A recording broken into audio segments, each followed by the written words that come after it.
बड़ी मजबूरी है। गाँव बापे का घर बा, अगल बगल में सबके दुश्मन होले।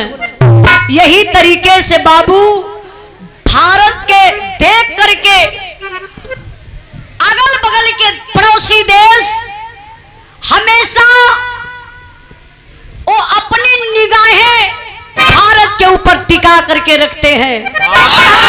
मौका मिलेगा हमला बोल देंगे, लेकिन वाह बारे धरती माई के लाल, धन्य हैं हमारे किसान भाई और नौजवान भाई जो देश की रक्षा करते हैं। भर्ती कौन होता है? जो आप लोग बैठे हैं ना, आप ही के घर का भाई बेटा भर्ती होता है, ना कि कोई पीएमसीएम एमपी एमएलए का बेटा भर्ती होता है। गरीब का बेटा भर्ती होता है और करता है क्या? एक लाइन कव्वाली का टुकड़ा लगल मास्टर साहब।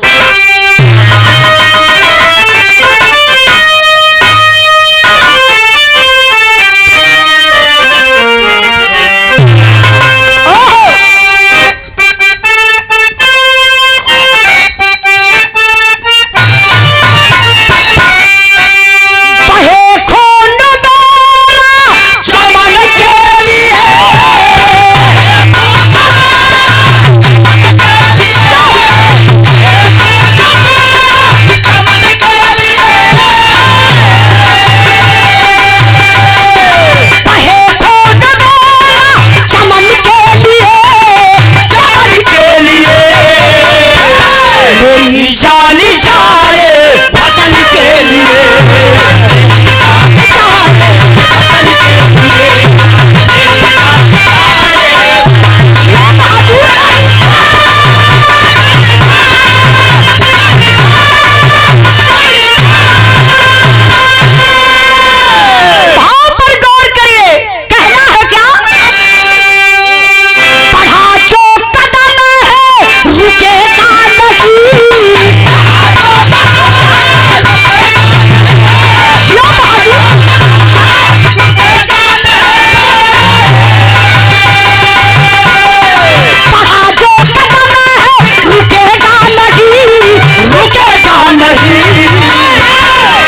सर कटे सर झुकेगा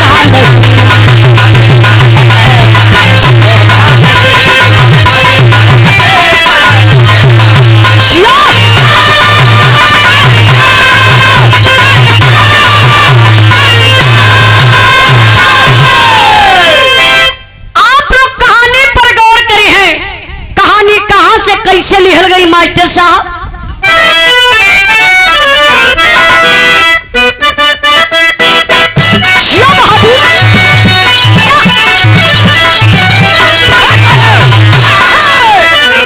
भैया जल्दी जल्दी तेरी सुन ला। अच्छा समरे सुभाष भैया एक बीरस के भाव पर खुश होकर के सुभाष यादव पुआरी कला बनारस से हमारे भैया जी की तरफ से पुनः 100 रुपए का पुरस्कार भैया के बहुत बहुत प्रणाम आशीर्वाद का चाह रही। कहना है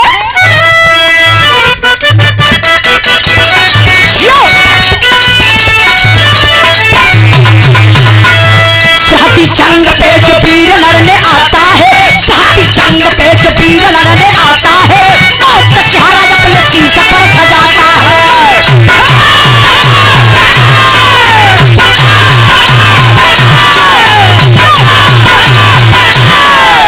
जिला मथुरा खरैला गांव के किसान रहे, जिला मथुरा खरैला गांव के किसान रहे, भगवान पे सब इंसान रहे।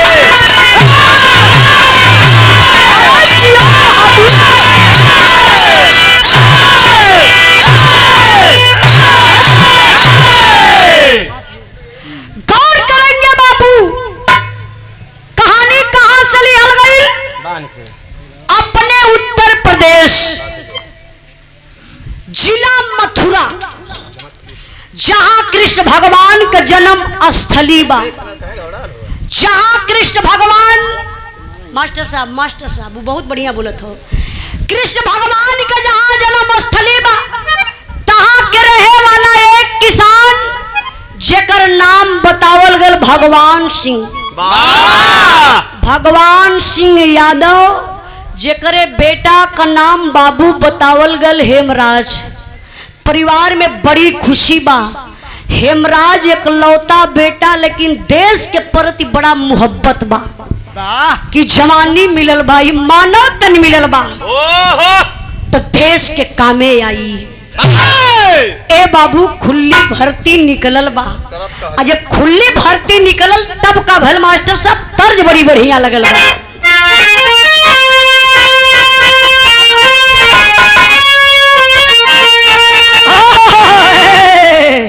पिंटू भैया कोनो गांव के भौजाई आई हमरे मास्टर नियर रहल। ये तनिक करिया रहल का करिया मेहरारू ना होली का। हाँ होली तनी फूहर लगैली। भैया देखा उनके बिरहा से मतलब ना दो लाइन कुछ है उनके मन में। अच्छा जा जा तब लेकर नींद मार के आ जा।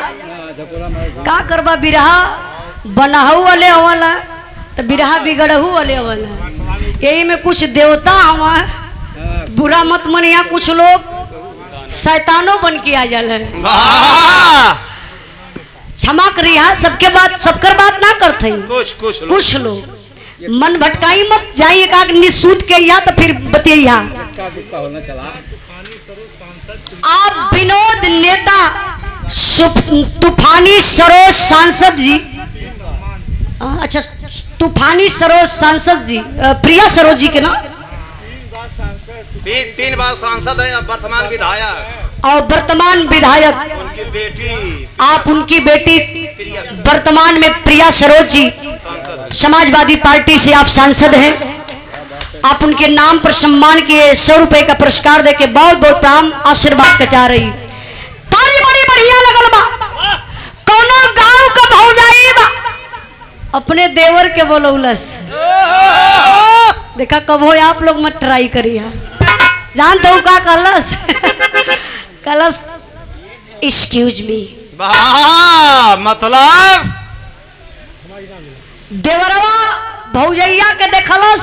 बुढ़ऊ दादा वही बगलिए में त्रिभुवन भैया सुरती बनावतल है तो देवरवा समझलस कि दादा पढ़ले ना हुआ, एक्सक्यूज मी बोललस तो भौजैया कलस कि मतलब का। तो फिर इशारा कैलस भौजैया के दर बबुआ।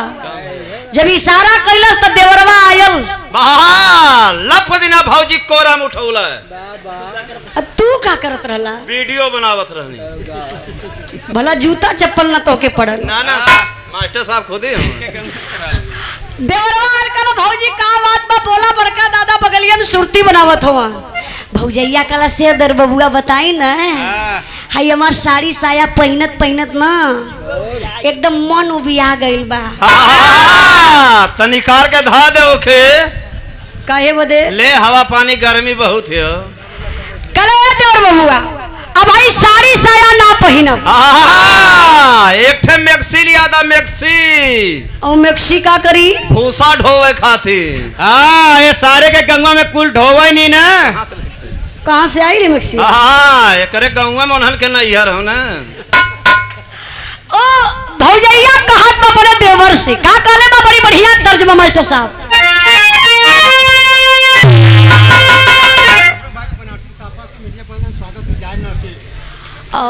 अच्छा जे भाई बहन बचल बस सम्मानित लोग ना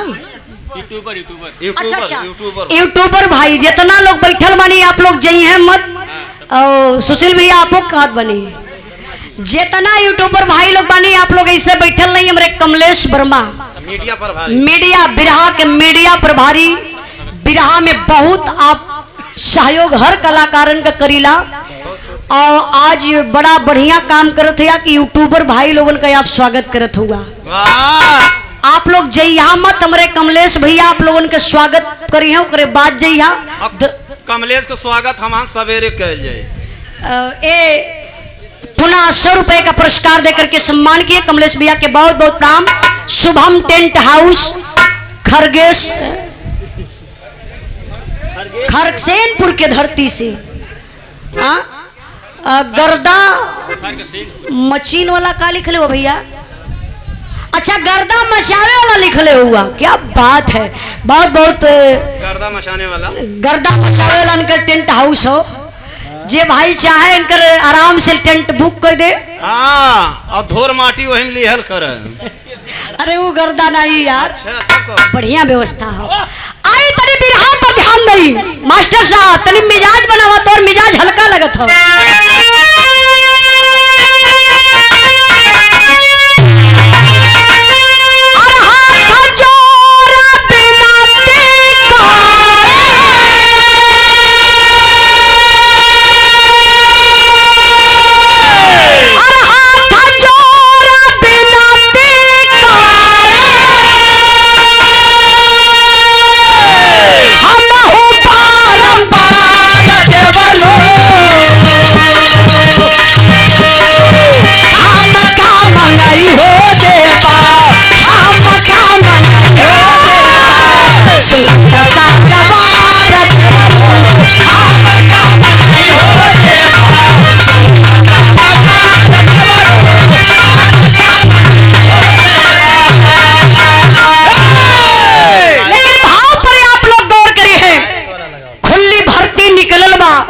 हेमराज करत का हुआ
आपके तरफ से जो कमरिया हिलावतला है, वाह माई सरस्वती आपका कमर बनौले रहे। इनकी करियाई पर रेल चल रेल। अच्छा रेल चली तब का हुई, इससे ज्यादा छटकी है। दुअर्थी बोलत हुआ का यार, ऐसा मत बोला। ही देखा साहब बैठल हुआ ले जाके बंदो कह दी है। आई तनी बिरहा पर ध्यान दई, खुली भर्ती निकलल बा, हेमराज गइलन भर्ती के लाइन में, बाबू खड़ा भइलन, फौजी जवान बन गइलन।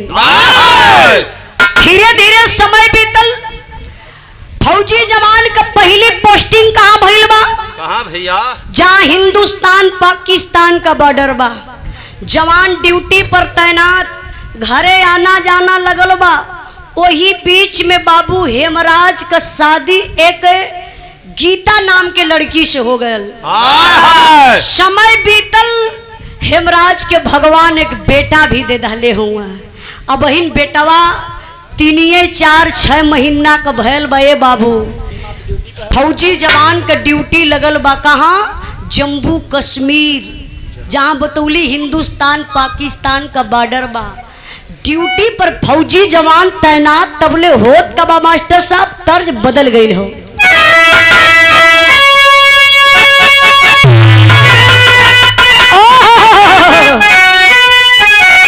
सुशील भैया पापा हमारा आज भी सिखावल है, मूड कुछ और गावे के रहल। पापा से भी 3-4 जने जाए कहना कदा उजाला बीर रस गावा। हम कहली पापा लोग कुछ और भी रहा मांगत हो, कहा तो नहीं बेटा जब पब्लिक मांगत है बीर रस तक गावा। देखिए आज भी पापा उतने ध्यान देलन बिरहा में। काला बेटा केहू कौनो धुन अपने अंदाज में कितनो गावे, जब तू गई हा तो अपने अंदाज में गई हा। एक गीत के स्वर्गीय रामदेव गुरु अपने जमाने में बड़ा लहाई के गावत रहलन, भैया लेकिन सुशील भैया ही हमार अंदाज बा। कैसे मास्टर साहब?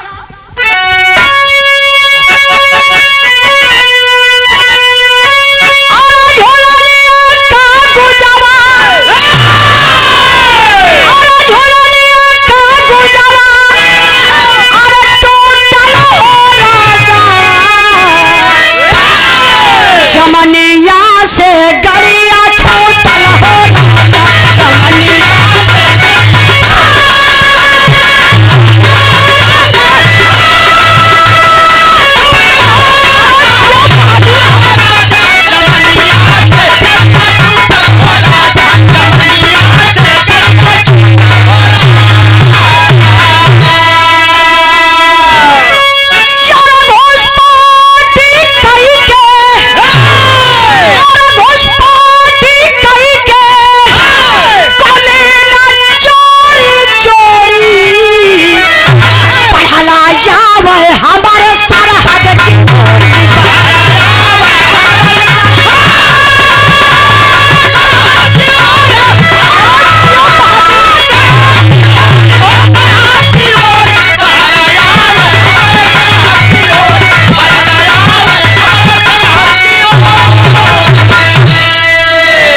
छतुर पर तीन साया दिखाया, छट से जवान हाथ रही पर उठाया, छट से जवान हाथ रही पर उठाया, छट से जवान हाथ रही पर उठाया। यार दुश्मन हटा पीछे, और दुश्मन हटा पीछे मुरे परोरी पाला जावा की बोली।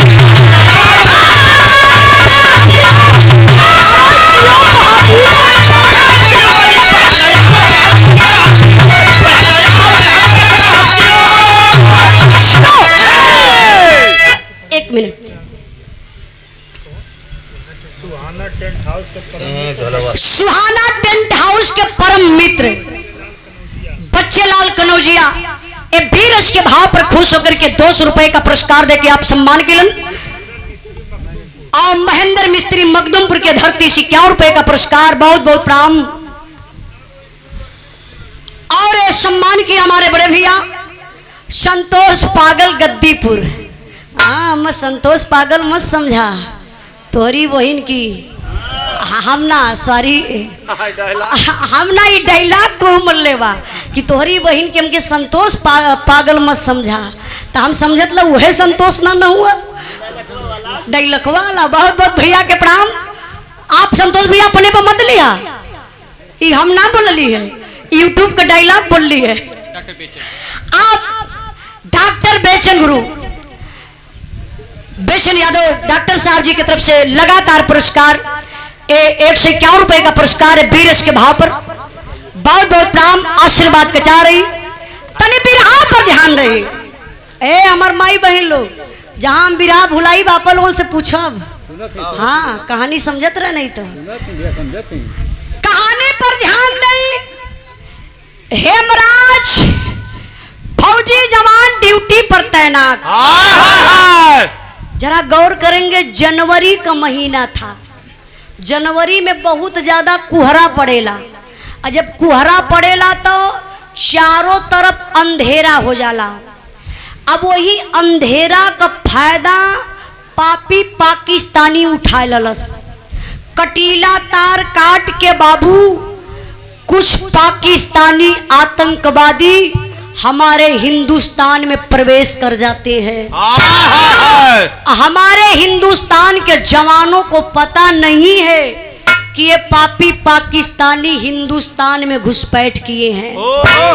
हिंदुस्तान के जवान हेमराज और सुधाकर करत का हुआ मास्टर साहब, तर्ज बड़ी बढ़िया लगल बा।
अच्छा अच्छा भाई ड्यूटी भी बा तो देखे के बा, नहीं तो हम 10 मिनट आपके बैठती जरूर, चूँकि ड्यूटी का सवाल है।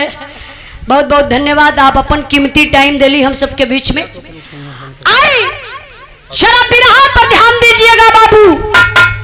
हेमराज फौजी और दूसरा जवान सुधाकर जा रहे हैं ड्यूटी पर।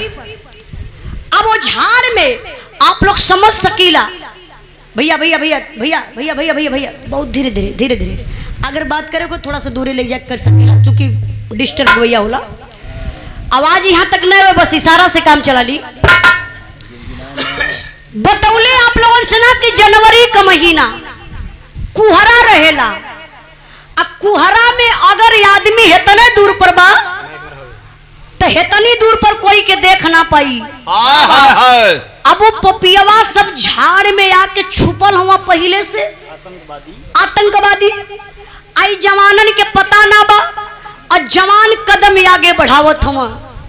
तब तक बाबू ये आतंकवादी पापी पाकिस्तानी निशाना साध करके गोली चला देते हैं। सनसनाती हुई गोली आई, हेमराज और सुधाकर के पैर में गोली लगती है। अच्छा वो जवान भैया ए भाई बड़ा हल्ला लोग करतो बे, और जो पेड़वा पे बैठल रगरत हो दहिया, इतना प्रेम से लोग सुनत हो, दुइया लोग बिरहा बिगाड़त हुआ। तनी शांति बनावा ना। वो लोग के खजूरी पकड़ले पीछे का रगड़त हुआ पेड़वा में? हाँ पेड़े में मत रगड़ा, अच्छे से बैठा। तब का जरूरत हो तो खूंटा गाड़ला का हाँ, रगरत हुआ रगरत रगरत हल्ला यहाँ लेकर थो सुनात हो। आई इतना प्रेम से लोग सुनत हुआ, आपो सुनला कामे आई। ये कोई काल्पनिक कहानी नहीं है कि कल्पना करके कुछ भी उल्टा सीधा गा दीजिए। जो सच्चाई है उसको गाना दिखाना बड़े मुश्किल का सवाल होता, मुश्किल होती है।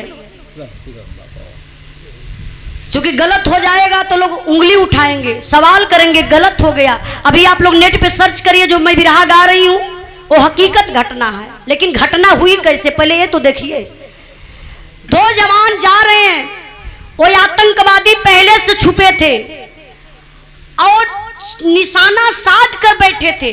वो पापी पाकिस्तानी सर में भी गोली मार सकते थे, जवानों को सीने में भी गोली मार सकते थे, लेकिन पैर में गोली क्यों मारे? इसलिए वो पापी पाकिस्तानी हिंदुस्तान के दोनों जवानों के पैर में गोली मारे कि हमें हिंदुस्तान का जिंदा फौजी मिलेगा और हम हिंदुस्तान का राज पूछेंगे और उसके बाद हम हिंदुस्तान पर हमला बोलेंगे। अभी पपियवा गोली मार के पैर में, ये बाबू वही घायल अवस्था में हमारे हिंदुस्तान के दो जवान हेमराज और सुधाकर के ले के पपियवा रातों रात अपने पाकिस्तान सीमा में चले गए। इतना ही नहीं, आमने सामने दो खंभा था। देखिए हिम्मत उन पापियों की, एक खंभे में हेमराज के और दूसरे खंभे में सुधाकर के पपियवा गतर के बांध देहलस। बंधले के बाद ए बाबू एक पापी पाकिस्तानी जो काले ड्रेस में था, बड़ी बड़ी उसकी दाढ़ी थी, लंबे लंबे बाल थे, खून खार लाल लाल आंखें थी, लग रहा कि पूरा नशा में चूर है। हाथ में चमचमाती हुई तलवार लेकर आया और हेमराज जो खंभा में बंधा हुआ जवान है आय के सामने खड़ा हो गया। हेमराज से सवाल करता है, बता दे हिंदुस्तान का राज, बचा ले अपनी जान को। लेकिन बारे हिंदुस्तान का फौजी जवान, हिंदुस्तान का खून बहे बाबू, पैर में गोली लगल बा, लेकिन वो जवान का हिम्मत देखा, बड़े गुस्सा में है। जवान तमतमा करके वो आवाज उठाया और उस पापी को जवाब देता है, अरे बगले की औलाद, हम उस देश के वासी हैं, हम उस देश के वासी हैं जिस देश में गंगा बहती है।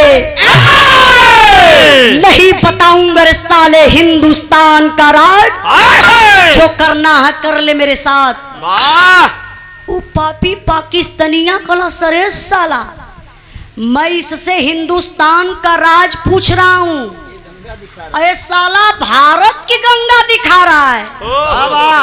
कला सरे साला तुमको पता नहीं है, ये भारत नहीं है, ये पाकिस्तान है, पाकिस्तान। तू क्या दिखाएगा भारत की गंगा कैसे बहती है? मैं दिखा देता हूँ कि तेरे भारत की गंगा कैसे बहती है। भैया हो खींच के पपियवा तलवरिया चलौलस, ये हेमराज का दहिनी बहिया काटी ललस, बाह काट के अलग कदलस। शरीर का बैलेंस ऐसे झुकल जैसे ट्यूबवेल से पानी निकले, वैसे ये शरीरिया से छर छर छर छर बाबू खोनवा बहत बा। और वो पापी के दर्द ना आवत बा। कलश देख ले साले, ये तेरे हिंदुस्तान की गंगा। अगर तू हिंदुस्तान का राज बता देता तो मैं तेरे साथ ऐसा कस्तई नहीं करता। ये तने कही के बाबू लई के तलवरिया हो भैया सुधाकर के तरफ चलल, खंभा में बधी हुई शरीर कांप उठा जवान, आंख से आंसू आ गया। कहा भयावत बा पापी, पहले बाह के काटी। सुधाकर कल भैया, अरे भैया मेरी बाह को मत काटना, मैं तुझे हिंदुस्तान का राज बता दूंगा। ई बतिया हेमराज सुनत रहा।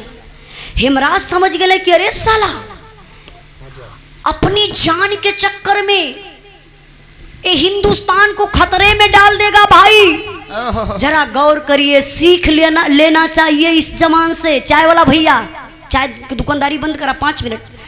पैर में गोली लगी है, बाह कटी हुई है, लेकिन उतना ही दहाड़ से वो जवान बोला सुधाकर के तरफ, बोला ना अरे भाई ना सुधाकर तू क्या सोच रहा रे पगला? अरे अपनी जान के लिए तो हिंदुस्तान को खतरे में डालेगा। अरे पगला जान अकेली जाएगी, हिंदुस्तान तो खतरा से बचा रहेगा। तुझे झंडे तिरंगे की कसम, तुझे तेरी वर्दी की कसम, तुझे धरती माँ की कसम रे सुधाकर, एक भी राज मत बताना रे भाई, मत बताना। तब लई पपियवा दौड़ के गयल, सुधाकर के मुहवा तर अपन कनवा लगा दलस, लेकिन बारे हिंदुस्तान का खून का कर सकेला? शरीरिया तो खंभा में बांधल बा, लेकिन बा हिंदुस्तानी जवान खेखार के वो पपियवा के मुहवा पकड़ा थूक दलन। कहा देख यही है मेरे हिंदुस्तान का राज। हाय हाय हाय। अब जो करना है कर ले, मुझे मरने जीने का कोई गम नहीं है। पाकिस्तानिया कला सरे साला, इतनी बड़ी हिम्मत। साला उससे पूछा तो भारत की गंगा दिखाया, साला तुझसे भारत का राज पूछ रहा हूं, करे मेरे मुंह पर थूक दिया रे। ले मेरे हाथ से गिफ्ट, पाव खला गए लो पाकिस्तानी पापी आतंकवादी, खींच के बाबू तलवरिया चलौलस हो भैया। यह सुधाकर का गर्दनिया काट लहलस। इतना ही नहीं मेरे बाबू, उसी तलवार से हेमराज का भी गर्दन वो पापी काट लिया। और उसकी हिम्मत देखिए, उसी तलवार से वो पापी दोनों जवानन का पेटवा यही बिचवा से फाड़ दलस हो भैया। अब पेट का जो सारा सिस्टम है ना, निकाल कर बाहर फेंक दिया। एक भयंकर बम ये सुधाकर के पेट में, और एक भयंकर बम हेमराज के पेट में फिट कर दलस। अब बम रख के सिलाई कर दलस, और सिलैया कई के वर्दी पहना के लसिया ये बाबू रातों रात लिया के सीमा ये पार हिंदुस्तान में कई गई पपियवा सो। अही गर्दनिया कहाँ बा? हेमराज सुधाकर का गर्दन पाकिस्तान में, यहाँ से इतनी शरीर बम फिट करके हिंदुस्तान में पपियवा से ए लिए रखल कि जितना हिंदुस्तान का जवान लाश के साथ छेड़छाड़ करी है, विस्फोट हो जाई, सारे जवान मारे जाएंगे। लेकिन मेरे बाबू खलबली मची है सीमा पर, 2 जवान गायब पता नहीं चल रहा है। कई दिनों के बाद जब कुछ जवान जाते हैं झाड़ी के तरफ और पैर देखते हैं जवानों का, तो कुछ आगे बढ़ते हैं और कदम फौजी जवान पीछे हटा लिए। अवाक हो गए, अरे ये 2 जवान लेटे हुए हैं लेकिन गर्दन का पता नहीं है, ये बाह कटी हुई है, दाल में कुछ तो काला है, क्योंकि पेट काफी ऊंचाई ले सूजा हुआ है। अगर वही जवान छेड़छाड़ करते तो विस्फोट हो जाता, और जितने जवान अगल बगल रहते बाबू सारे शहीद हो जाते। लेकिन फौजी जवान दिमाग लगाए, चेकअप करने वाली मशीन लेकर आए।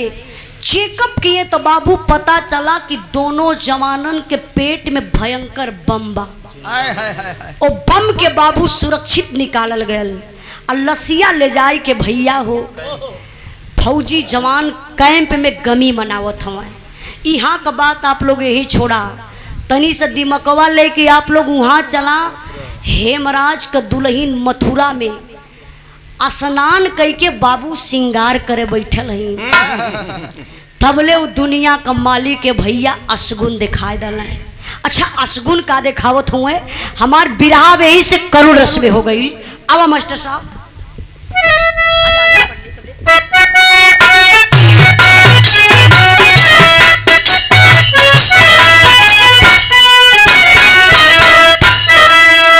ए बिरहा के भाव पर सम्मान किए सुहाना टेंट हाउस के छोटे बेटे राहुल जायसवाल जो डीजे बजा रहे हैं, उनकी तरफ से भैया के डीजे का भी दुकान बा। बहुत बहुत प्रणाम है। 200 रुपये का पुरस्कार।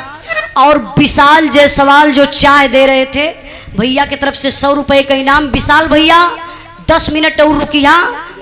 हाँ, जब हमान गाय के बैठब तो हमान के भी पिया दिया, लेकिन तनी प्रेम से लोग सुनत हो।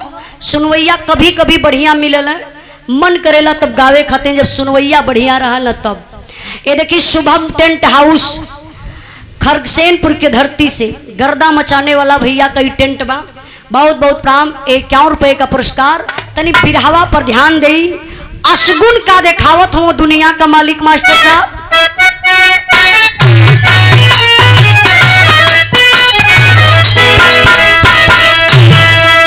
अरे गीता के हाथावा से गिरली डिबियावा हो, गीता के हाथावा से गिरली डिबियावा हो, कैलाश नूरावा सिंहाय हो।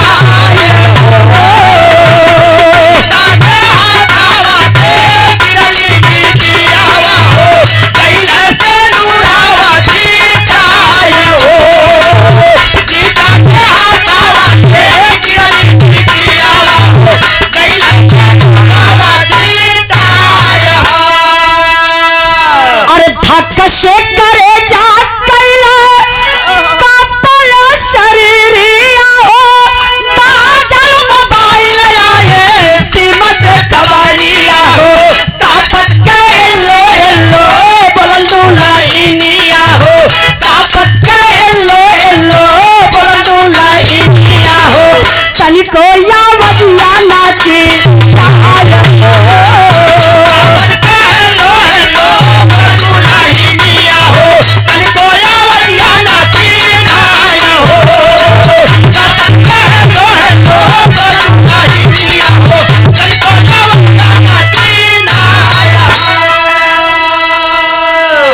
गौर करेंगे बाबू, दुल्हनिया हो स्नान कई के बेचारी श्रृंगार करे बैठल बा।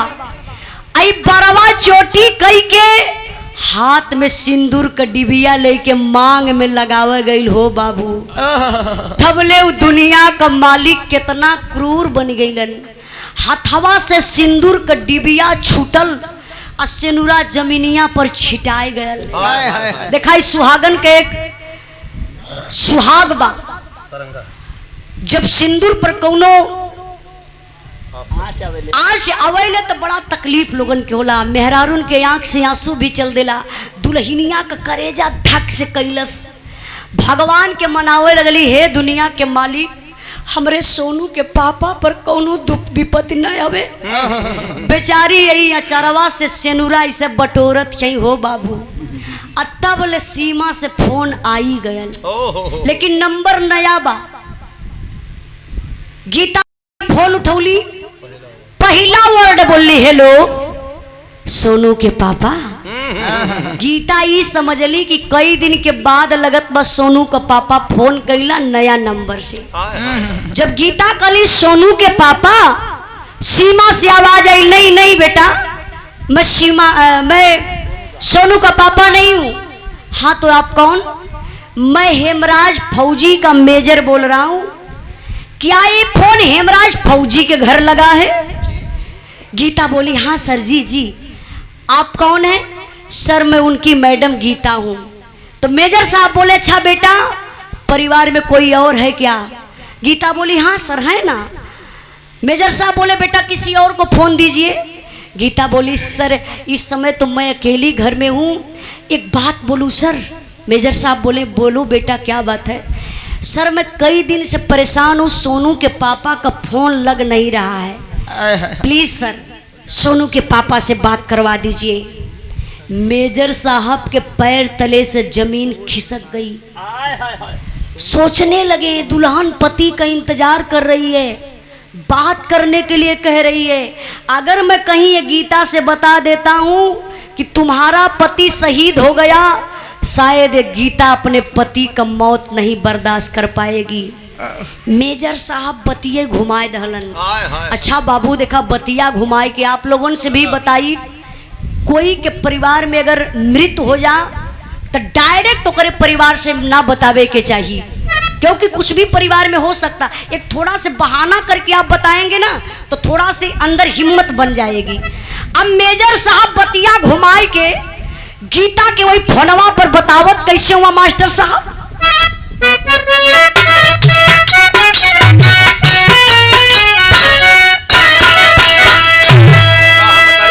का हम बताई बेटी, का हम सुनाई हो, का हम सुनाई हो, बताया सुबह समाचार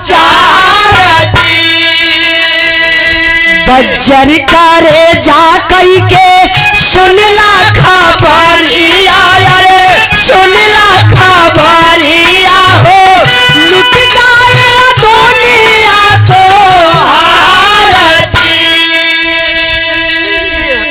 मेजर साहब बोले बेटा मैं क्या बताऊं, कुछ कहने लायक नहीं है। गीता बोली सर क्या मजाक कर रहे हैं?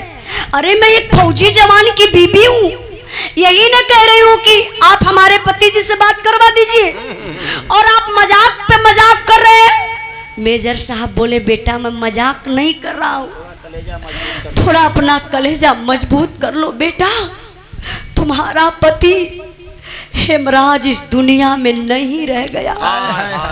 अरे बाप रे बप्पा, कौन दुल्हन बर्दाश्त करी अपने पति का मौत हो बाबू। कटल पेड़ नियन अरराय के वही अंगना में गिरली, गांव पूरा का लोग जुटल बा। बाबू माई का हालत खराब बा। आज एक सुहागन के लोग विधवा बनावत बा, मांग का सिंदूर रगड़ रगड़ के धोवत बा, कलैया का चूड़ी ना फूटत रहल हो बाबू। दीवाल में जबरदस्ती लड़ा के चूड़ी फोड़ाई, सफेद साड़ी पहना दिहल गल, विधवा बना दिहल गल। यहाँ का बात आप लोग अब छोड़ी, तनी दिमकवा अब वहाँ लेके चला जहाँ दोनों जवानन का लसिया रखल बा कैंप में। वहाँ हिंदुस्तान का जवान उल्लास के साथ करत का हुए, जरा गौर करेंगे मास्टर साहब।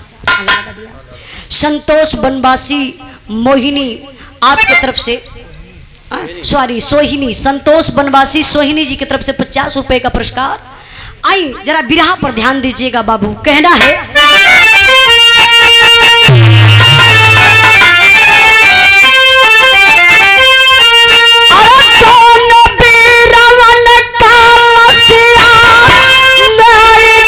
जवानवा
जब दोनों जवानन के घरे आई तब गजब हो गया।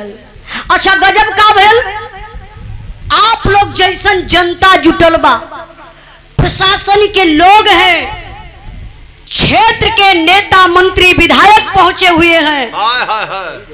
हेमराज शहीद हो गया, बड़ी हल्ला बा। लेकिन ये बाबू जब ताबूत खोलायल हो तो गर्दन का पता ना बा, बाह कटल बा, पेट चीड़ल बा। आखिर कैसे पहचान हुई? गीता अली हुई तबूतवे पर गिर गईली। और जब ताबूत के अंदर देखत ही बाबू तो गर्दन ना बा, बाह ना बा, पेट चीड़ल बा, शरीर पहचाने में ना आवत बा, कई दिन का लाश बा। गीता पागल हो गई, पब्लिक के सामने हथवा जोड़ जोड़ के रोवत थी। अब पूरी पब्लिक के चीड़त फाड़त है बाबू। गीता घर में जात गई। जब गीता घरवा में जात गई तो जितनी पब्लिक जुटल रहल सब लोगन का विचारे बदल गल कि अरे इसका पति शहीद हो गया और ये गीता पागल हो गई या इसका मन बढ़ गया, ये अपने पति को नहीं पहचान रही है, ये घर में जा रही है। तो कुछ लोग कह रहे हैं कि नहीं नहीं, लगता है ये घर में जाकर के आत्महत्या कर लेगी। सभी लोग देख रहे हैं। लेकिन भैया हो जब गीता घरवा में गईली तब का करत थी मास्टर साहब? अरे पौड़ी क्या फटुआ है माँ राज करनी है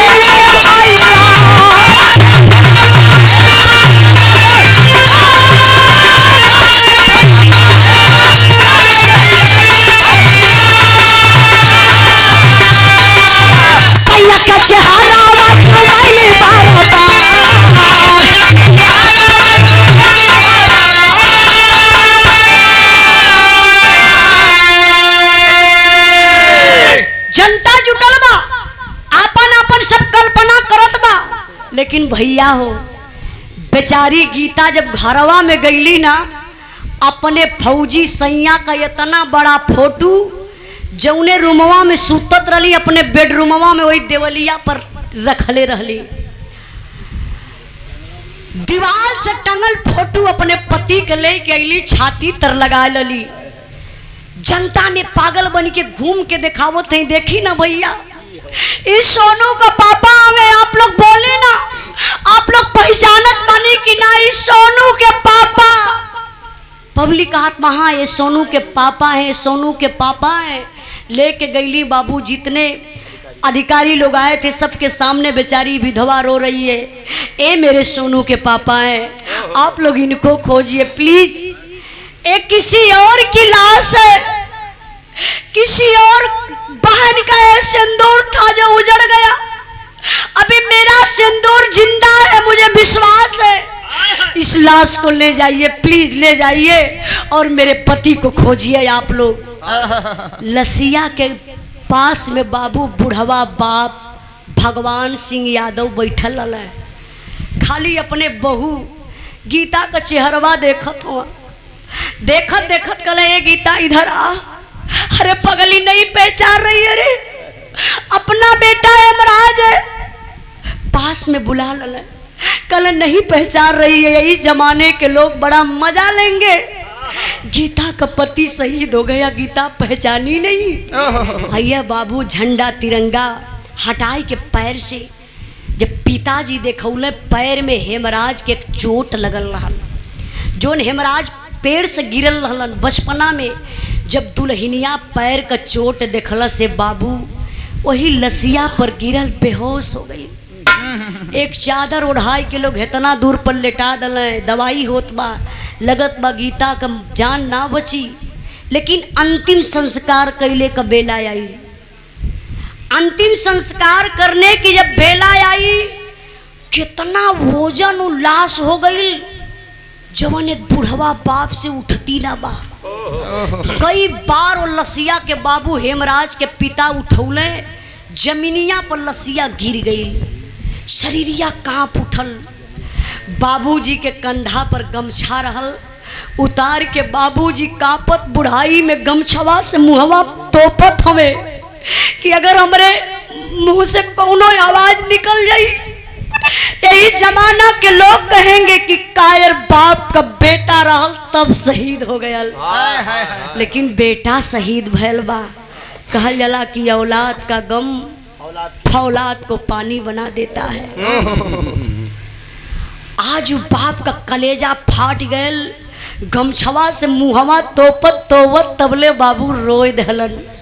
काले बिना राम के कैसे मन मनाइब रे बेटा, हरे बिना राम के कैसे मन मनाइब रे बेटा, आज बोझ बुढ़ौती में कैसे तोर उठाइब रे बेटा।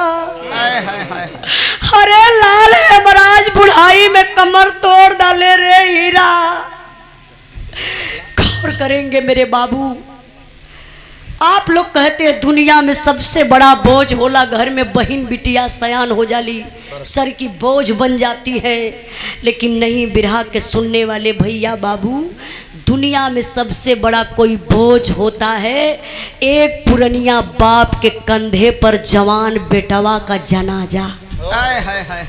आज बाप कैसे बर्दाश्त करी, गिरले वही लाश पर बेहोश हो गईले, कोई नहीं रह गया अंतिम संस्कार करने के लिए। आप लोग जैसन सम्मानित इंसान, गांव के प्रधान, प्रशासन के लोग, अधिकारी लोग ले जा करके बाबू अंतिम संस्कार कर देते हैं। अंतिम संस्कार हो गया, दुआर करे बदे के आयल शोक संदेश हृदय से लेकर, शोक संदेश हृदय से लेकर जनरल साहब आए हैं। दोनों परिवारों को आकर के दिल से धैर्य बधाए हैं। सच्चा सपूत जो देश का था वह वीर हिंद रखवाला था, एक ज्योति हमको दिखा गया वह भारत का रहने वाला था। हम कसम याब की खाते हैं, हम बदला शीघ्र चुकाएंगे, इस देश के वीर सपूतों पर फौजी वर्दी लहराएंगे। जाना था जिसे वह चला गया, मन में ना तनिक ख्याल करो, सहयोग फौज का हम देंगे, मन को तनिक ना मलाल करो। बुढ़वा बाप से जनरल साहब अइले, कहले पिताजी आप क्यों टेंशन में बैठे हैं, जो होना था हो गया, आपका बेटा चला गया, वापस नहीं आने वाला है। लेकिन मैं वादा करता हूँ पिताजी, जितने सारे गांव के बच्चे हैं सबको निःशुल्क भर्ती करवाऊंगा और सीमा पर भेजवाऊंगा। आज बुढ़वा बाप का कलेजा कांप गयल, शरीर हिल गई, हथवा जोड़ के कहले का हो सा ई का देत हुआ, का कर भर्ती लेके हाई लाल लोग सेतिया में भर्ती हो जाई, सबकर गर्दनिया कट जाई, सरकार कुछ ना बोली। का हमरे बेटा का ताकत कमजोर रहल, जौने का गर्दन कटायल, पेट चिरायल, बम पेट में रखल गल, बाह के काटल गल, पैर में गोली मारल गल, हमार लाल कुछ न कर पौलस। हे साहब भर्ती रुपया पैसा कुछ न चाहिए। जनरल साहब भैया एक मिनट खाली, बिरा के आखिरी पॉइंट बा, हटिए मत बोलिए, मत हल्ला करिए। जनरल साहब कहले पिताजी आज का जमाना है पैसे के पीछे भाग रहा है, हम बता रहे हैं कि आपको पैसा चाहिए, कितना पैसा चाहिए हम दिलवाएंगे, शहीदी रास आपको मिलेगी, जो रोड है वहां गेट बनवाया जाएगा हेमराज के नाम से, चौराहे पर मूर्ति लग जाएगी हेमराज की। बुढ़वा बाप कहले साहब हमके अर्थी भर्ती रुपया पैसा मूर्ति कुछ ना चाहिए, अगर साहब कुछ देवे के बाद तो एक मांग बा, अगर देवे के बाद तब मांगी। जनरल साहब भी सोचने लगे, आप भी लोग सोचेंगे कि अगर बुढ़वा बाप के बुढ़ौती का सहारा टूट गल, रुपया पैसा ना चाहिए तो फिर चाहिए का। वो बुढ़वा बाप का मांग बा, आज भी मांग बा, वो मांग का बा हमारे बिरहा का आखिरी लाइन जरा आप लोग ध्यान से सुनिएगा। का मांग बा?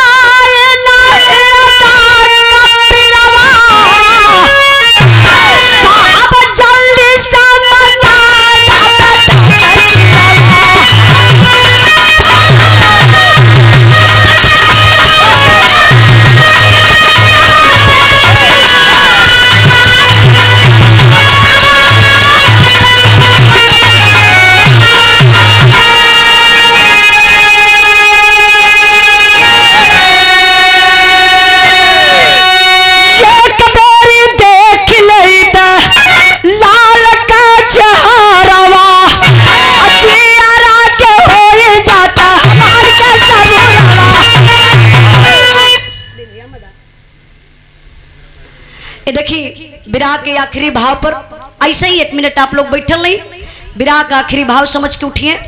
संतोष बनवासी सोहनी, ये 50 रुपए का पुरस्कार, और सोहनी और जमुना पान वाले स्थाना गद्दी से 100 रुपए का पुरस्कार। अच्छा, हमारे पिंटू भैया की तरफ से, आप मियापुर के धरती से हम, अरे पिंटू भैया कहली है, पिंटू भैया सुनत हुआ, पियले उले ना हुआ। आप हमारे पिंटू भैया की तरफ से विराह के आखिरी भाव पर 501 रुपए का पुरस्कार पिंटू भैया के चरणों में बहुत बहुत प्रणाम आशीर्वाद का चाह रही। और नहीं, आप हमार सुनाए, 2 मिनट के बाद बोलिए। आप बैठा बैठा बैठा, देखा देखा, हाँ हाँ, जमुना पान भंडार थाना गद्दी से अच्छा अच्छा, गरीबी में, अच्छा अच्छा, हाँ ठीक है, अब बोल देला, अब बोल देतला। देखा FIR मत करा दिया हमरे नाये से, गलती बोला गल भैया। साथ 50 रुपया रहा, अच्छा 100 रुपया रहा, अच्छा अच्छा सॉरी, चला 150 बोल देती ला, 50 रुपया, हाँ अच्छा ना बोली। ये भैया लोग समझ गिला ना, कर रुपया 100 रुपया। अरे भैया ना बोलो तो बयाने लाठी ले घरे पहुंचिए। ये देखिए शुभम विश्वकर्मा सुहाना गुप्ता जी की तरफ से पुरस्कार बहुत बहुत प्रणाम आशीर्वाद के चाह रही, 101 रुपए का पुरस्कार। जमुना पान वाले भैया की तरफ से 100 रुपए का पुरस्कार, गरीबी रेखा वाले। अब बढ़ौले जी बा बिरहा का आखिरी भाव बा, तनी आप लोग बिरहा से देखा मूड हट जाइए, क्योंकि बिरहा बड़े बढ़िया से आप लोग सुननी, बहुत बहुत धन्यवाद देत बानी। ध्यान दीजिएगा, ओ बुढ़ावा बाप का बाबू मांगवा, काला साहब धन दौलत से जाई ना हृदय का पीरवा, साहब जल्दी से मंगाए दा बेटा का सिरवा। कला हे साहब रुपया पैसा लेके का करो, ब्याज बा कल खत्म हो जाई, अगर कुछ देवे के बाद साहब तो हमरे हिंदुस्तान का दुश्मन है पापी पाकिस्तान बा, हमरे लाल का गर्दनिया पाकिस्तान वाला रख ले बा, साहब वह गर्दनिया मंगवाए दे। ए बाबू आज तक वो दोनों जवानों के गर्दन का पता नहीं चला, बताइए।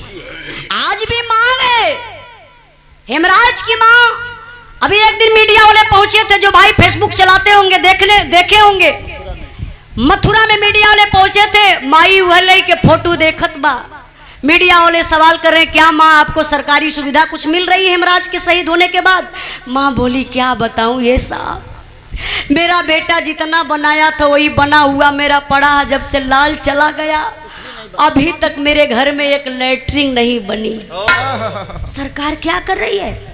आपके घर का भाई बेटा, हमारे घर का भाई बेटा शहीद हो जा रहा, देश की रक्षा करते करते 1 रुपया मिलने वाला नहीं है, कोई शहीदी राशि मिलने वाली नहीं है, कोई नेता मंत्री विधायक जाने के लिए घर पे तैयार नहीं है, जो कि हमारी रक्षा में आपकी रक्षा में वो शहीद हो रहे हैं। लेकिन अगर यही भारत के कोई खिलाड़ी छक्का चौका मार देता है तो करोड़ों करोड़ों रुपया इनाम पा जाता है।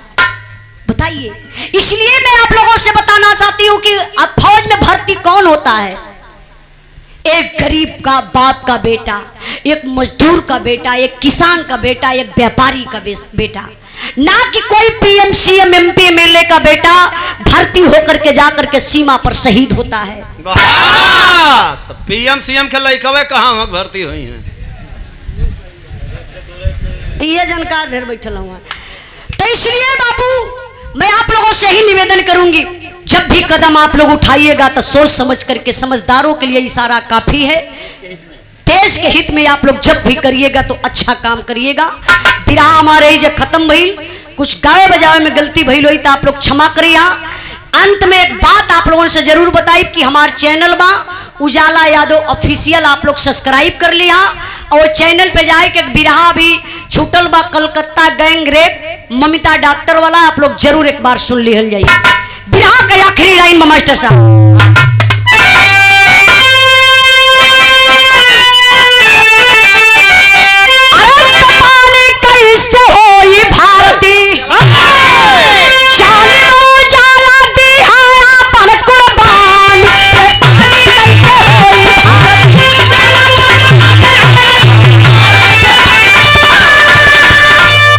भैया नमो बता दी।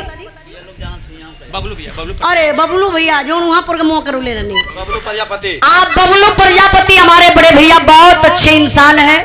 प्रोग्राम बड़ा धासु करौले रहा आप सोनभद्र में, बहुत बहुत दिल से धन्यवाद। सुंदर पुष्पहार और 101 रुपए का पुरस्कार विराह के आखिरी भाव पर। और सुनील कुमार खरसेनपुर के धरती से 100 रुपए का पुरस्कार। बहुत बहुत प्रणाम, आशीर्वाद कचारी उठा ला मास्टर साहब।